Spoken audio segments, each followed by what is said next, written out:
Hujambo mpenzi mtazamaji wa Tayo Media. Hii ni Tayo Media ikikuletea habari mbalimbali za kimichezo kutoka ndani ya nchi ya Tanzania na nje ya mipaka ya Tanzania. Bwana, kama kawaida, kama kawa, yes, tunazidi kukuletea habari moto moto. Yes, unajua sasa hivi mambo yanapoelekea katika usajili huu wa dirisha dogo kabla halijafungwa, basi wanarunyas kwa maana ya Simba Sports Club wanazidi kulitendea haki. Wameshusha chuma kingine. Hakika huu ni ubaya ubwera unazidi kuonekana na wanamsimbazi. Hii ni Tayo Media ikizidi kukuletea habari mbalimbali.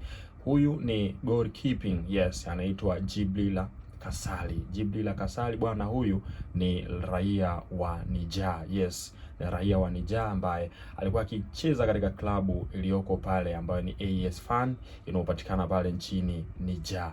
Yes. Nini maoni yako kuelekea kunako michezo mbalimbali ambayo atakaohusishwa nao katika timu ya Simba Sports Club? Ataweza kuhimili katika lango hilo na pressure ya mashabiki wa Simba Sports Club? Nipe maoni yako hapo, tupia maoni yako hapo tuweze kujadili mambo mbalimbali yanayohusu michezo ndani ya nchi ya Tanzania na nje ya mipaka ya Tanzania. Hii ni Tayo Media, endelea kufuatilia habari mbalimbali. Pia usisahau kubonyeza hilo neno limeandikwa subscribe ili uweze kupata habari mbalimbali kutoka hapa Tayo Media. Asante.